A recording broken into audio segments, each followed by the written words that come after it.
got to. Yeah. So like I said, 3 months, I shake her off. I'm thinking I need to take time to myself because, it was kind of end up ugly and I thought I need to settle. And I thought before anyway, but I would see my wife would come into class 3 times a week, Monday, Wednesday, Friday, Monday, Wednesday, Friday, right? 4 o'clock she'd be there. And then I off she went. And I knew her name was Nancy. That's all I knew. But this energy between us was ridiculous. And but me, what confirmed it is one time I had to go to the bathroom in between classes and we kind of met in the hallway and she's like, "Hi, baby." Oh, I, I, I was always teaching. I never talked to her. Hi, baby. Oh, damn. Right. Oh, damn. Anyway, so about 3 weeks into me trying to kind of recover from the other breakup, I actually had trained myself to kind of not see her just so I could work and stay present in my, teaching. And they were messing up that day. So I did this exercise where they were coming across the floor in twos, right? And I'm yelling at them because they need to spot, and I'm, whatever. I'm in the throes of teaching. And then I see her come at me, like, shenaying, spinning towards me, like from across the room. And I'm like, what are you waiting for? Idiot. Somebody else is gonna swoop up. Look at her. She's amazing. Like, what do you like? So that was on a Monday, I believe. And so I thought, okay, well, I'm gonna ask her out. Like, it's time. You know what I mean? Anyway, long story short, because I could give you all the details, it was really fun. But I get her on the phone. All I do is her first name, and know nothing about her. I says, I'd like to get to know you. Like, how about we get a bite to eat on Friday after class? And you know, okay, sure, absolutely, yeah, yeah, yeah. So I'm all excited for that class on Friday morning, Friday afternoon. I'm excited because after class, the two classes, I'm going to go and have a date with this angel that I know nothing about. But a girl in class sits, and one of the girls are my regular students who is LA style girl. She's like, "You in a good mood?" I go, "Yeah, I have a date." Right. And my idea of dating is like, get away from me because she was kind of at me. I have a date. I was happy to tell her this. And she goes, "Oh, really? With who?" I go, "With, Nancy the ballerina." Right? She goes, "What? You have a date with Nancy Ferraro?" I'm like, "Well, is that her name? I don't know. But yeah, the ballerina. Yeah, that's her name." She goes, "So you have a date with Nancy Ferraro?" I go, "Yeah." She goes, "She has a boyfriend. They've been together 4 years. They plan to get married." All right. And right, kick in the face. So now I don't know what the hell's going on, right? This whole thing between me and her that I thought was magical, right? Like all of a sudden, like there's a different story, but I do nothing. I never even thought of that. I had to take care of mine, and then Yeah, yeah. so anyway, sure enough, I was kind of thrown, and I took her. We went out for a bite to eat, but she knows something is wrong because I'm like I'm quite mad, Yeah. right? Because I feel a bit con and stupid. So So first thing I say to her is, so she goes, "How was your day?" Because you could tell I'm off. I'm like, "My day's great. How's your boyfriend?" I can't help it. I couldn't help it. So she put her head down and she's like, "What do you mean? I thought you knew." I said, "How would I know? I don't even know your last name. I just found out like 2 hours ago. Like I don't know anything about you, and that's why we're here." And so you have a boyfriend? Yeah, well, it's kind of like, okay, whatever. So I kind of like let that go. Except the next week in class, she's still buzzing at me, right? We still have this energy. And I thought, well, if she's just flirting and she thinks now I want more, and like you stop flirting, right? Because flirting is normal. So, but she's not. And we hear some of that stuff. And so she calls me at my house and says she wants to talk to me about choreography and music. We should go for lunch. So, okay, what the hell is this now? Confused, edgy. We go for lunch. And I was I bought a friend's car to impress her. I was wearing leather pants to impress her. I just like I became into a kind of cheesy, douche just because I've never been insecure in my life. And everything about her just made me kind of weird and stupid. So the fake car, the jean, the leather, my God. Took her for lunch and, kind of why are we here? She goes, actually, I don't have anything to talk to you about. I just want to be with you. I lost my mind on the spot. She should have actually run out the door because I literally lost my mind. I'm like, what are you doing to me? Like, and the story I just told you, I kind of spilled out on her like 3 months ago, and this thing between us, and then baby, hi baby in the hallway, and then and then you have a boyfriend. Okay, fine, let it go. But now you're here because you want to be with me, or you want to talk to me, or you want to spend time with me. You still have a man. Like, what are you doing to me? I said, I don't know. This is how I feel. This is what's happened to me.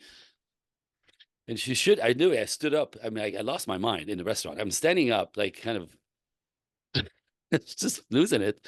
She should have ran. But I look at her, she has a smile on her face. And I'm like, what are you smiling about? This is crazy. What are you doing to me? And she's like, I feel the same way. I just didn't know what to do with it. I'm like, oh. And at that moment, like, so that moment, like I realized I wasn't crazy. I didn't make it up. It wasn't wishful thinking. It was all real, except she, like me, was stuck in a situation Yeah. that I took care of, right? And I remember like this, I had a Zen moment, like I just got it all like, and it was like just a knowing. And I go, you know what? That's fine. I go, you go take care of that. You go take care of that because one way or the other, you're mine. Whether it's going to take a week, it's going to take a month, take a year. You go take care of that, and I'm here. You're my girl, right? Just 3 weeks later, because she went home and she I had the conversation. He was mean to her. She ended up walking the street. She called me at midnight. She was walking around crying because he was mean. And so I remember I swooped her up. I picked her up in the car, took her out of my place. I was living in a pool house, paradise, in the backyard of a property, and we spent the evening by the pool. And uh, we kind of got going. And halfway through, I stopped her. I'm like, we're not doing this. You have to go finish this. Whatever that is, you have to finish it. I'm not starting crooked with you. I'm not that guy. I'm not like, this has to be clean. If you're my woman, I want this to be set up on the right foot. And so off she went. And 3 weeks later, I picked her up again. She moved out and had her own place, but she really, from that moment, never left. She was with me from that moment on, never left, never went home, never went to her apartment. She was with me, just never left. That was it. That was it. Got married 2.5 years later. Two Wow. kids. Wow. Yeah. That is so like for me because I've been married and divorced and Mm. my last relationship was actually with a friend of 23 years and a musical partner, and that ended up not very nice at all. Mm. So to hear your story and it must have been so difficult for her 4 years into that relationship, and all of a sudden she meets you and she's like, "What the hell am I supposed to do now?" Um, Right. yeah. So did Uh, she feel the same? Was it like boom for her when she sort of walked in? well, no, excuse me, not. And I realized, excuse me, I discovered through my work now that it's a men. Hold on. That's the throat chakra. Right? I discovered in my work that it's a male thing. Most men know their wives when they meet her. Right. Most women need the timing, A the bit more time. exposure. Yeah. It takes time for you to realize, oh wait, we know that it takes 3 dates, a woman exposure to one man at least 3 times for her to find out if she has chemistry for the man. We know instantly. So there's a yin yang there that sort of I didn't know at the time, but yeah, she didn't. She was in class. She was a little freaked out because she's in the jazz class. She's a ballerina. She doesn't really fit in. She was in her own little bubble. But I was right there. So it's when the buzzing started, in between moments and the hi baby, like, geez. Like, so I think she came up to, she hissed to her is when that hi baby came out of her mouth that she realized, oh, Oops. Yeah. oh, Oops. Yeah. oh, right. So it was interesting. Turned out that her relationship with that man was convenient. Mostly, they'd been around each other. It was convenient. Convenient. He's also a performer. But that kind of what's happened between us had to have her reevaluate. What am I doing here? And this guy is really like. So again, it was cosmic. It was just this was my girl. Totally. Period. Totally. I love that. Thank you for sharing that. Mm. Yeah.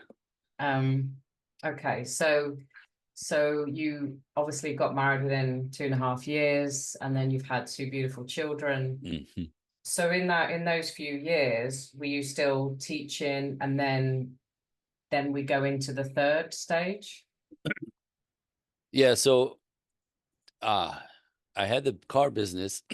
I was learning. This is where I did all my work with the masters and kind of like was digging into the material just neurotically, just because I wanted to know it all. And the more I learned, the more I realized what I didn't know. And so, and these masters, these people that I train with, are all masters in their own field, and they all connect eventually. For like, if you talk relationship with chemistry or anthropology or therapy or, nature, because I teach nature blended with the chemistry of our bodies, how we behave, men, women, with psychiatry or psychology. It's just all fits together like on the back end. It's fantastic. So, but it was years of training to get all that. So I had the car business, and I was training on the weekend. I was training during the week, and like the machine of it sort of kind of happened that way. At one point, I thought I was going to keep the car business, because then again, when I realized the calling, and this is the big calling, right? So I leaned into it as hard as I could. So I started teaching. I started having live event. I created the social media stuff that was not as big as it is now, because that was the new direction I was going. But I had both going at the same time. So I have the car business on one side, and I'm building this thing, and I thought, because that's my world, right? Whatever I focus on grows, right? And this will take its place somehow. I was trying to keep the business like my ATM machine, right? People have business, and Yeah, yeah, they don't have to be present, right? They run yeah. themselves. Well, the car business was impossible. So what happened is they both grew, which I became stretched out, because I was working, 50-hour weeks, and then events in the evening on Tuesday night. Every once a month we had events, and whatever. So as they grew, I just it was it I had to make a decision, and I had to let go and sell the business, because it was now inappropriate and was pulling at me too hard for this to come to pass. So that was that was a big moment. That was a big, but it was a couple of years in there when, as they both grew, I almost died. All I did is work, right? But it was more resilience. It was more leaning into it. It was more, I remember a friend of mine who's Indian descendant, um, Indian from India, and they, the religion, the culture, the belief system is very, very different. And he used to come. He was a friend of mine, so he come to the shop on a regular basis, and he watched me get more raggedy and raggedy and raggedy and worn out, and but and he's like, and I'm like, this is getting stupid. Like, this has to stop. Like, this is impossible to maintain. And and he's, remember one time he's looking at me and smiling. And like, what are you smiling at, dude? I'm like telling you, like, it's not fun right now. It's too much. And he goes, you're being tested. The universe is checking if you really want this. So are you gonna crack, or are you gonna push through? I'm like, what? Like, how about some encouragement? He goes, this is my encouragement. I'm telling you, you're being tested. Do you really want this? Push through it. And he goes, I'm gonna tell you, just I'm looking at you, you want it, because look how much you have to push against, just day to day to get on the other side. He goes, you got this. And then sure enough, I end up selling the business and get free, and going Yeah. this way 100 miles an hour. So again, there had to be a break. I thought it was gonna happen more organically, but like it became like literally this pressure cooker. Like, you must make a decision now. This Hmm. is unsustainable. It was hard. Like, I had a business. I remember thinking, like, I had a business for a little bit over 20 years. It's working, successful. You know what I mean? And if I could just keep doing that, I'm set up for life. It's not good enough. That's not good. That's not it. That's not it. That's not You it. Right? you had Man. that car business 20 years.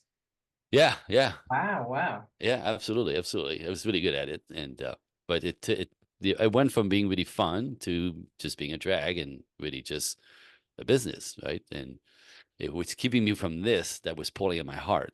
So it's, but again, I kept thinking, like, what is wrong with you? Just stay here, be that. It's built, it's running, it's you know, you're done, you're good, it's cruising, it's you know. Nope, Oh, that's not it. That's not no. it. You have to throw it away. I didn't throw it away. I sold everything. It was great, but like so he transitioned, right? And kind of squeezed into it. But his face, I'll never forget the smile on his face. You laughing at me, dude? No, because I'm watching you. You're doing it. You're being tested. Just you got this. This is how much you need it. That's what you wanted. Just keep at it. That helped a lot, you know. I can imagine. So what year was that then when you sold the business? It was right before COVID, right? And it was doing both the whole time. You know, it's like but killing me. So it was 5 years of madness, and the last 2 years were unbelievable. So right before COVID, everything went, which is beautiful and perfect, Yeah. and kind of opened all the channels. And so, yeah, it just upped the whole thing because now I had the space and the freedom, right, to really be able to feed that machine only. So how did you start? So what was it that made you go, oh, right, so I've got this fantastic business, but I want to do this coaching business. I've got this, you know, there's something in me for the world. Yeah. What was it that made you jump into that? Like I said, you know, the more I learned, the more I wanted to learn, and the more I was teaching. Do Yeah. you know what I mean? Because and again, I'm the guy that everybody talks to and opens up to. So like that the machine started despite me, just in the midst of it. It's just when, like I said, I was trying to free myself from this one. I couldn't shake it, and when the pressure came on so strong, it was. I remember saying, "It's now inappropriate for me to be doing this." Still, the car business, it's now inappropriate. It does not fit my life. Doesn't fit my heart. It doesn't fit the mission, Mm. right? And the pull was that we Yeah. are doing this. This is where all this accumulation of life experiences is for this. This is the big thing you're supposed to do, right? It's a God calling. It's literally the big mission. I used to resent it a little bit. It's my job to, um, I want to say re-educate, but it's really change the pulse of the culture into what doesn't work, right? What's out there right now is we masculinize women, right? And we feminize men. We dismantle nature. We think it should work better. It should be more fair. It doesn't work. It's beautiful for business and career and money. When it comes to relationship, it's a kiss of death. And but it should work on paper. It sounds right. It looks right. You know, they sold this. They sold this as the righteous way to be and a new way, the modern way to be. It's not working because it goes against nature on both sides, right? Feminine men are not making women feel safe. So women don't feel safe with these guys, so they don't want to be with them. Masculine women are masculine, so the men who are masculine and traditional who want wives don't want these women. But we raise everybody upside down, you know. And so that idea, you know, in itself to the hilt, the way we took it all the way to the other side. So men are supposed to be like women are supposed to be like men. It doesn't work. Yeah. It doesn't work. It doesn't work, right? So that's but it should on paper, like we equalize the playing field, right? Like now we're all equal. Well, equal right, equal pay, of course, but we're not equal beings. We don't function the same way. We're not motivated by the same thing. There's a yin yang, a polarity to the masculine and feminine that is actually the juice of life. Everything in nature is polarized. It polarized because it works as it's polarized. There's energy between it, and one pulls at the other. One can't exist without the other. So when we neutralize the dynamic between men and women, it goes flat. It doesn't work. There's no energy. There's no flow. It flattens, right? And if you look at nature, again, everything that teaches nature, science, and psychology, everything in nature is polarized. Everything that multiplies, grows, you know, flourishes is polarized. There's a yin yang to everything. One can't exist without the other. If you neutralize nature, nature will kick you back in the head, right? Like if you go against nature, you will pay one way or the other. Mm. And this is what I see among my clients, the ladies who got wrapped up into the cultural go girl, boss babe, don't need no man, become my clients because ultimately most women still want to feel safe. Most women want, you know, somebody in their lives to, you know, they want companionship, they want marriages, they want kids, you know, like seriously. In the end, that's what if everybody kinds of back, it still becomes nature. right? But women get there later now because they're putting all the energy into business and career in their 20s. But it's also dangerous. I can tell you how many women who are now wanting the classical life, but they're 40 plus years old, right? They've already started menopause, the children impossible, and they find themselves brokenhearted because Yeah. they waited too long. So, like, again, what you have to be careful. I say this all the time. I keep sounding the alarm out there. Like, ladies, be careful, men as well. You know, what you're buying into, because what they're selling you doesn't really work on this. I would call it second part of life. Do you know what I mean? Yeah. Like, so same with men. If men are shamed out of being masculine and they don't step up, they don't do what men do naturally, instinctively, they suffer, right? They suffer. They live small. They don't produce very well. They're not respectable the way we like to respect people who, you know, built something, make something of themselves. So that's what the tragedy is. So again, the God calling, the big calling is to kind of recalibrate this whole thing.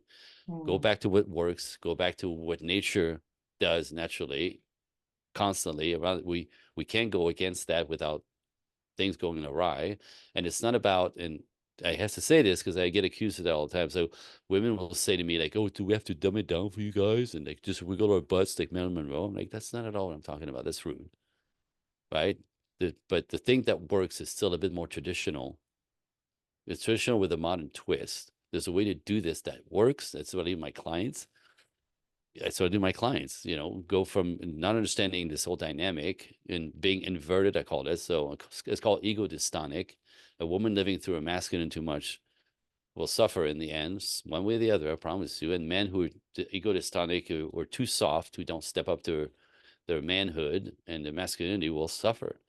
It doesn't work, makes people miserable, Yeah. right? So there's a way to do this in a modern style, and that's my work. And by the way, I don't know if you know this, but I'm also an ordained minister. So some of my clients, I married them myself. I just did 2 last summer. The Ah, biggest honor in the world, the biggest honor in the world. I can't even tell you. To go from not knowing and being kind of confused with this whole thing to earning it, learning it. You know, there's a lot of personal development work has to be done, right? I can't get anybody in a healthy relationship until we clean up your baggage. That's always been collected in childhood, by the way, and relationships further on. So, but I've cleaned that up, and then you learn, you know, how the machine works with the men and women, you know. So, but the biggest honor, like 2 last summer, I went to flew to Texas and flew to Las Vegas to marry couples that I started working with a couple of years prior. amazing. That's all I Okay. want to do. So, okay. So I am totally on board with everything you've just shared there. Mm. I was that ambitious, go get in, you know, Yep. alpha male, as I'm being called by a couple of people. And yeah. And and it was this self-imposed responsibility and also this desire to be a millionaire by the time I'm 30 and all that crap, right? Yep. Yep. Yep. And feeling like I had to be responsible for everyone and earn the Yep. money because we're not from a wealthy family and all that sort of stuff. Mm-hmm. And so my husband was allowed that because even though he thought he was alpha, he wasn't in lots of ways. You know what I mean? So Yep. it worked, but it only worked for a while, To a and point. Mm-hmm. and I I just missed the alpha male. You know, I as a because I suppose because I'd stepped into this more masculine, ambitious role and all the rest of it, people and men see you as this thing, right? Mm-hmm. And so they don't think you're this squishy, soft woman, Right. and which is not true at all. You know, it's only when somebody gets close to you that they start, oh God, wow, I didn't realize this whole side. Right. Yeah. And so yeah, I've experienced all of that. And yeah, to have a feminine male, while some feminine qualities are quite nice, but Right.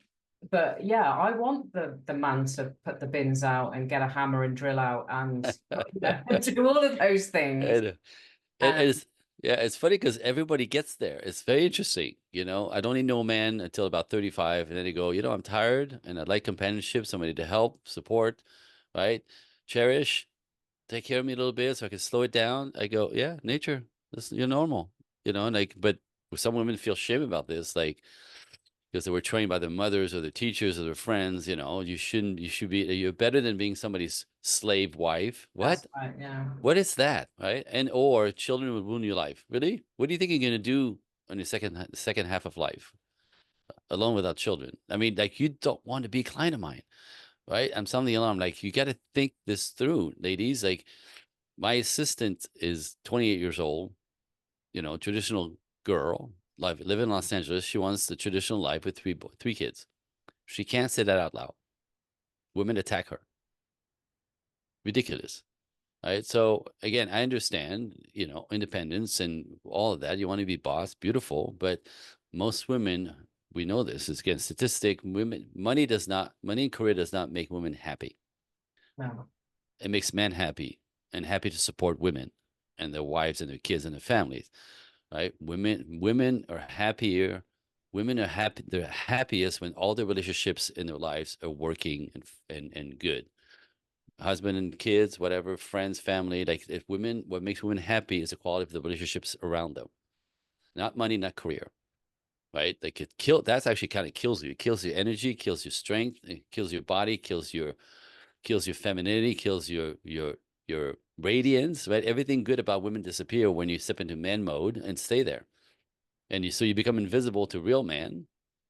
You're literally invisible. No one sees you because you carry the energy that we carry. So what attracts masculine men is feminine energy, and the feminine women get taken off the market like this. So if you're stuck in masculine energy, and again, there's always a circumstance, there's always a story. Typically in childhood, always in childhood, bad daddy, no daddy. I call alcoholic daddy, right? Abuse, neglect, abandonment issues. Like we all go through them, but some people, when you have it, if a little girl grows up in a family where she doesn't feel safe, she has to man herself up to survive, and that becomes a track. And that's typically the case, right? They never felt safe, so they have to take care of themselves and man up and conquer and fight like men out there.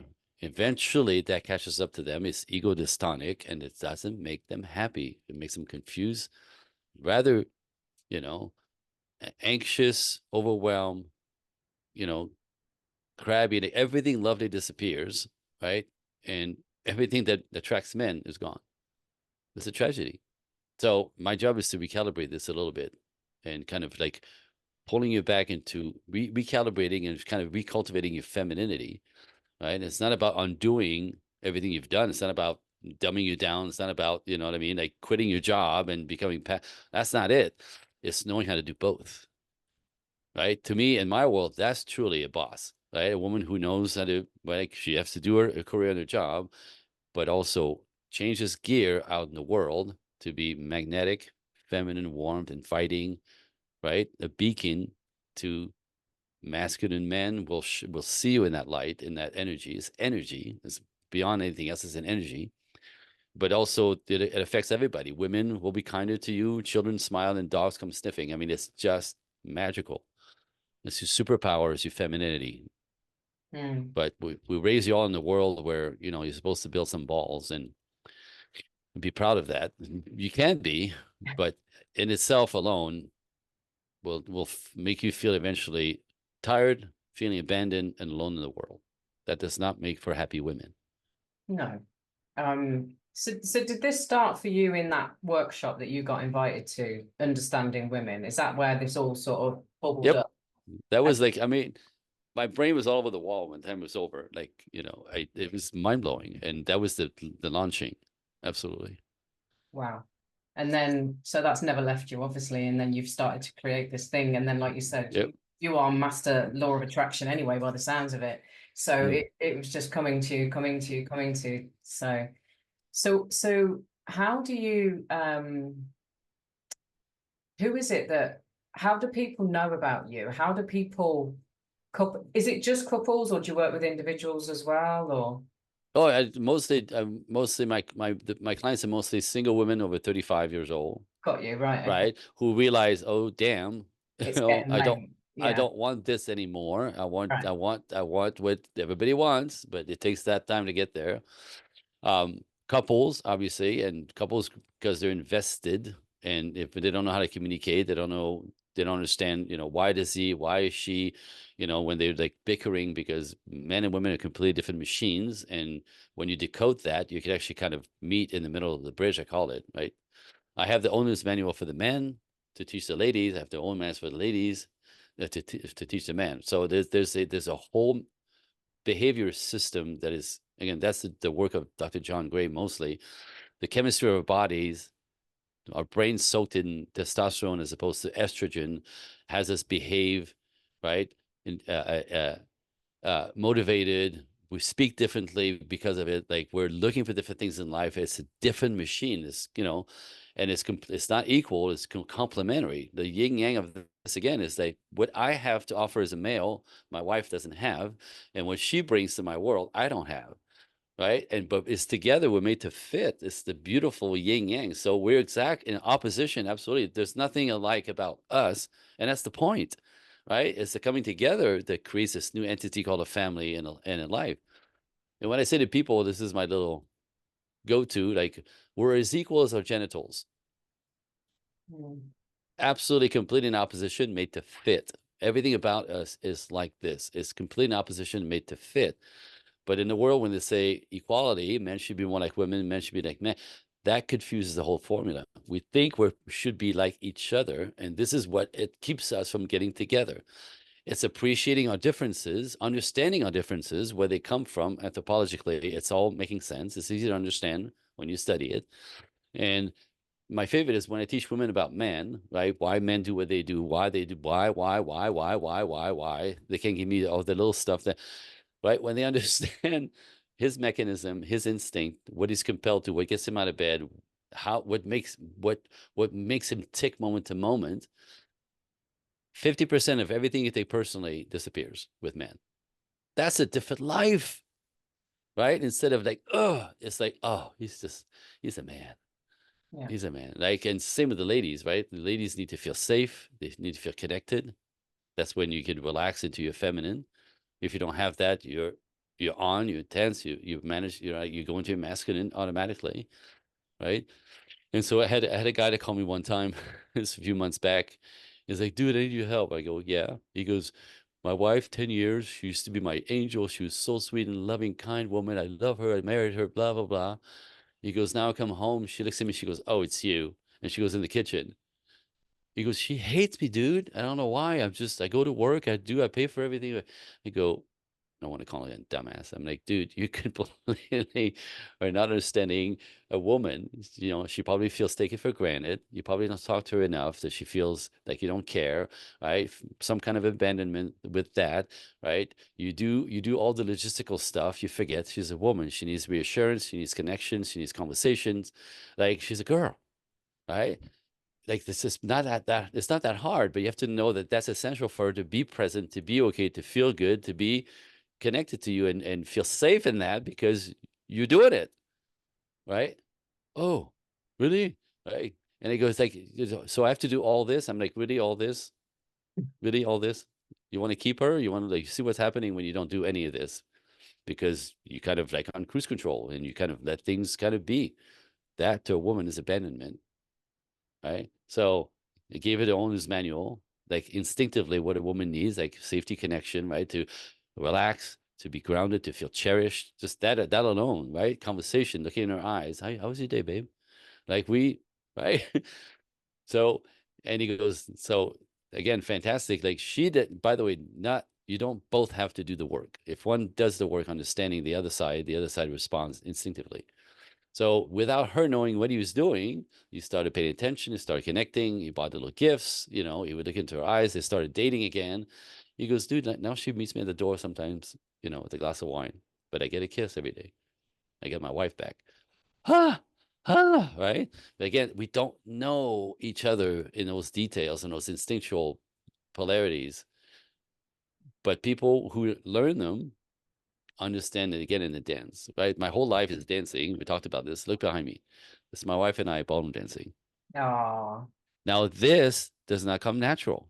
this has to be taught. We have to learn to dance together, and that's what I'm offering. Do you know what I mean? Like, there's his operating system, there's hers, and again, oh, completely opposite.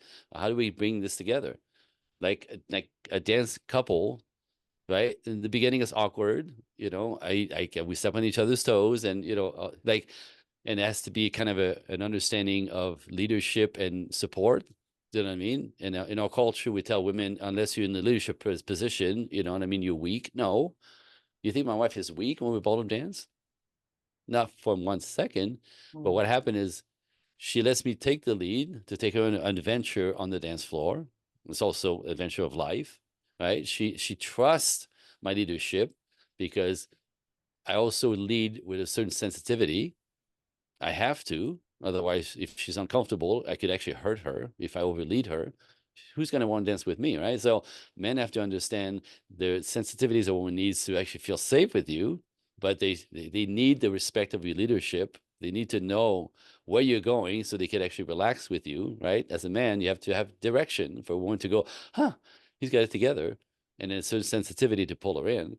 And on her side, my wife has to allow me to lead her. That means she has to let go of control to a certain degree. She has to be vulnerable to my leadership and then trust that I'm not going to spin into a wall, right? And so that there's a dance. You have to learn this, right? It's a development of, right? So, and when you know this, like if you've ever seen ballroom couples like glide on the dance floor, it's absolutely magical. It looks effortless, but together they create two different come together to create this new entity called the dance, the relationships, the marriage, the family. Like it just have to be learned. And we're not teaching that out there, and we're teaching the exact opposite out there, and it doesn't work.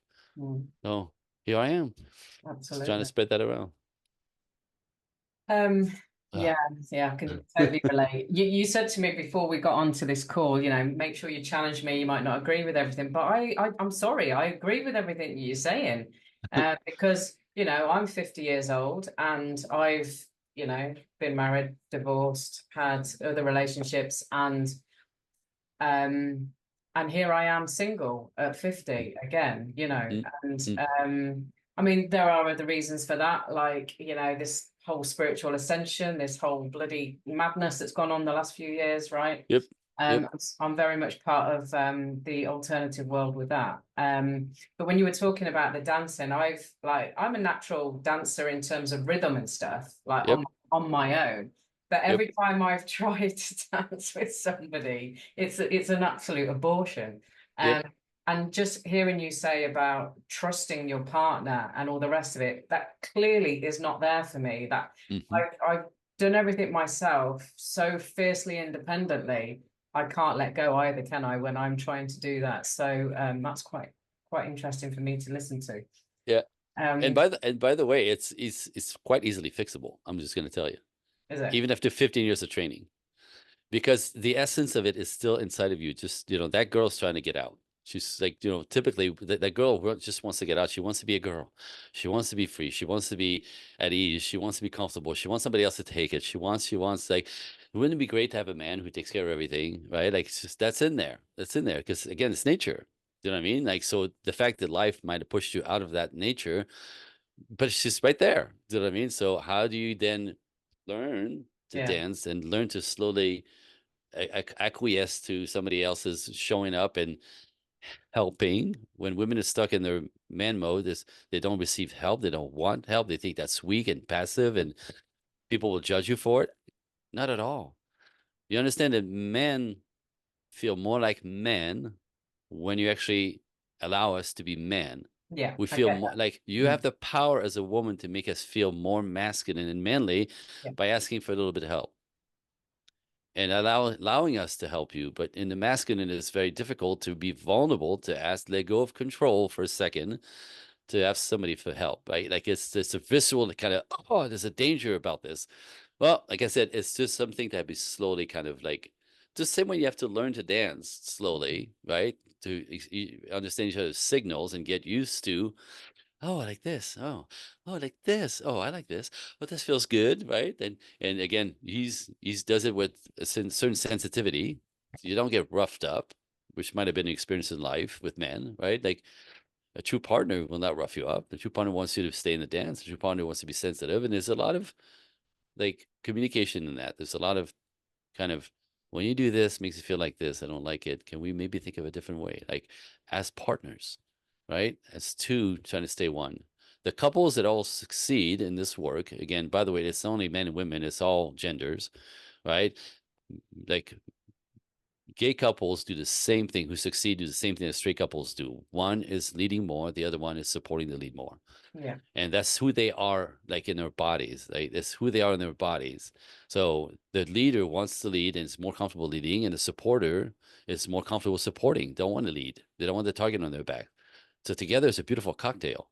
You know, in businesses, men who work together. I have these two guys here that I know in Los Angeles who have a speaking business, and it's exactly this. The one's the guy on the stage, on the microphone, extroverted, in your face, opens the door, talks to everybody, right? That's the essence of the business. The other guy is the quiet in the office, creating content, you know, doing the machine.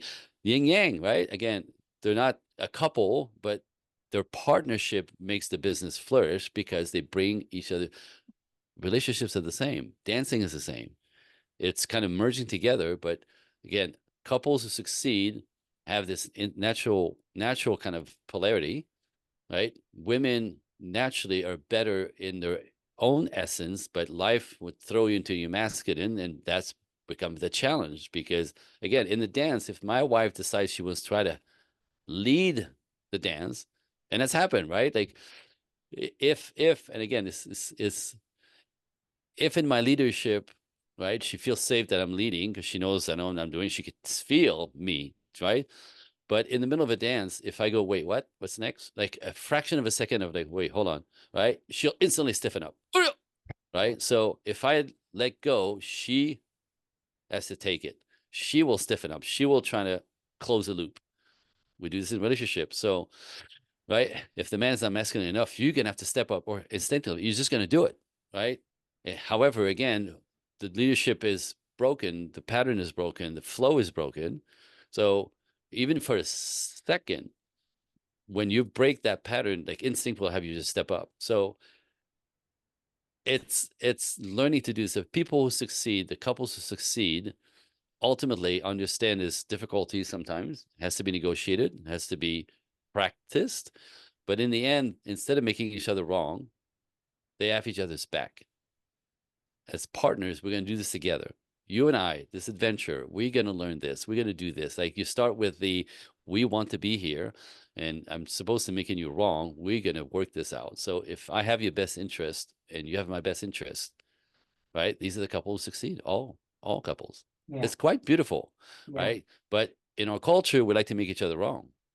This is what makes it worse. Yeah. I'm just saying. Oh, yeah.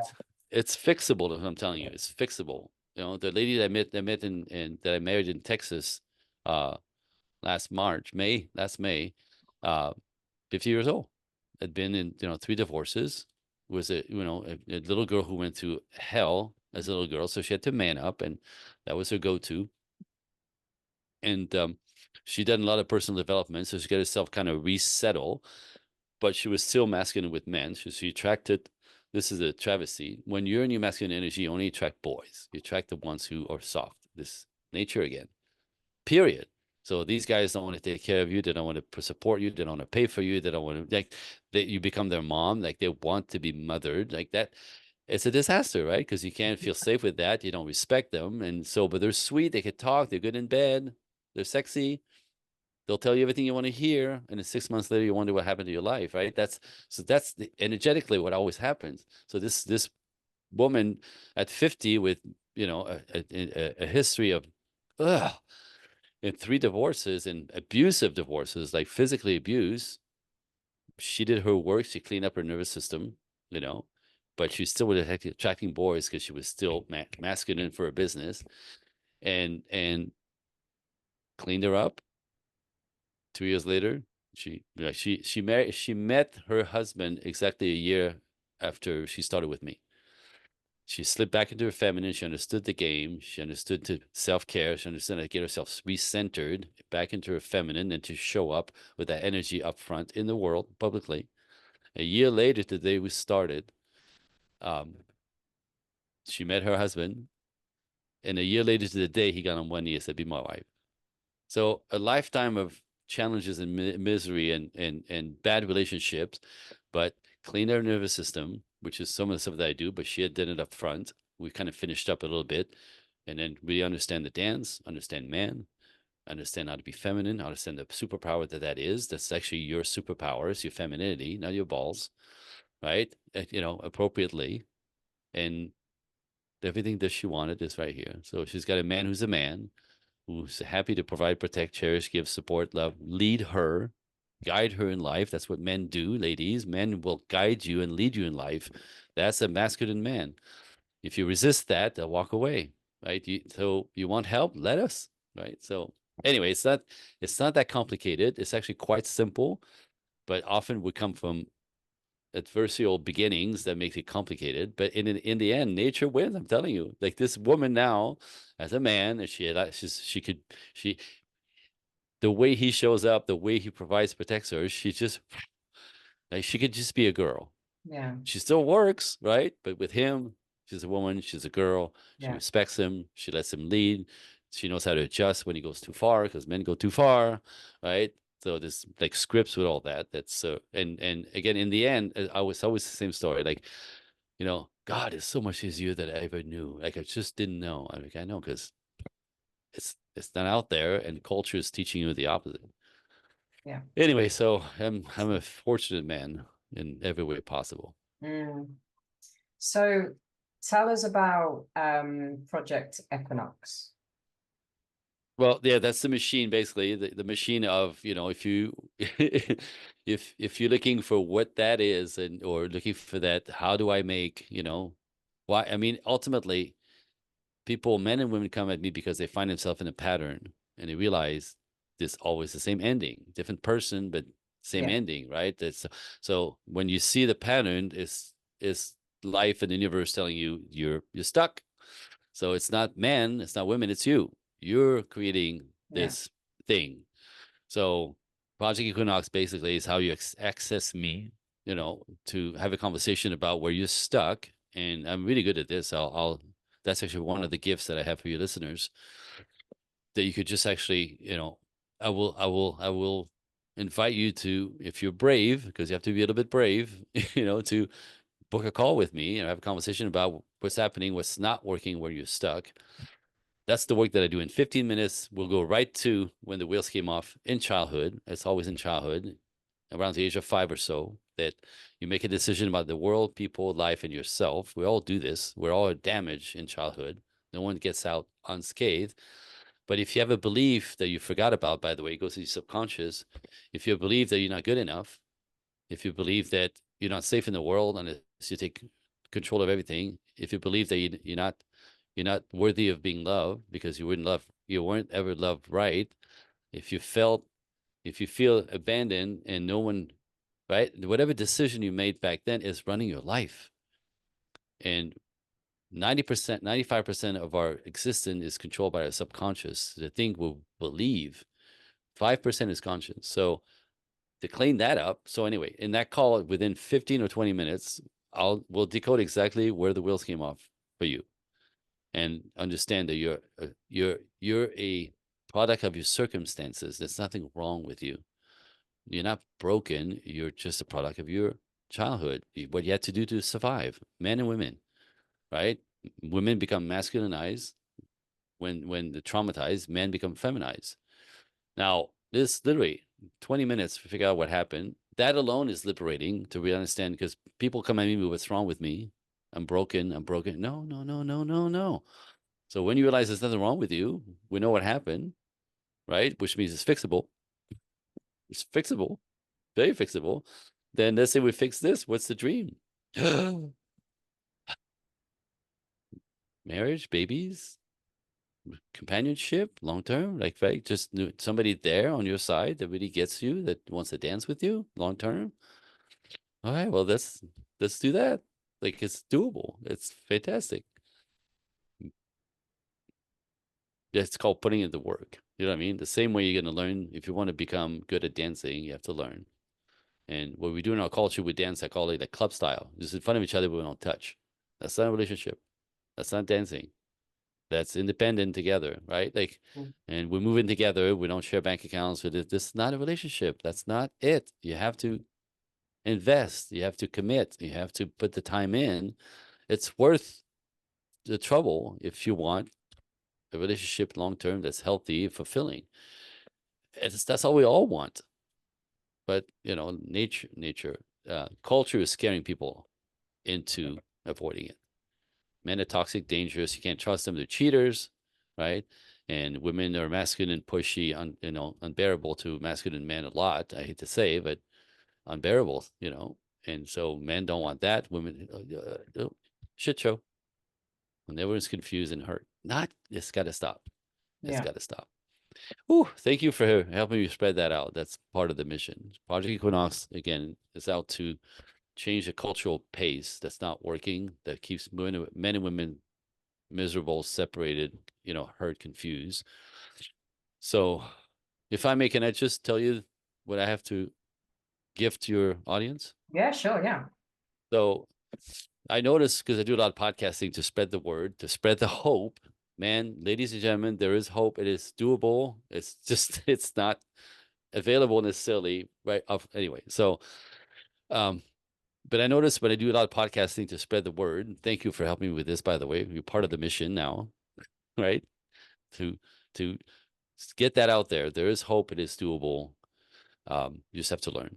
I notice a lot of people, there's two types of people that come listen to podcasts typically. So I have two different gifts for the listeners, depending who you are. So some people come to podcasts because they want information. They're curious. They don't they're not in pain necessarily yet. They're just kind of like, what, how does that all work? You know what I mean? That's the introduction to digging into the work. So if you're a information seeker, I'll send you directly to my website. If you go, not my website, my email. If you email me directly at Andre Coaching, the number 1 at Gmail, Andre, Andre Coaching, COACHING, number 1 at Gmail.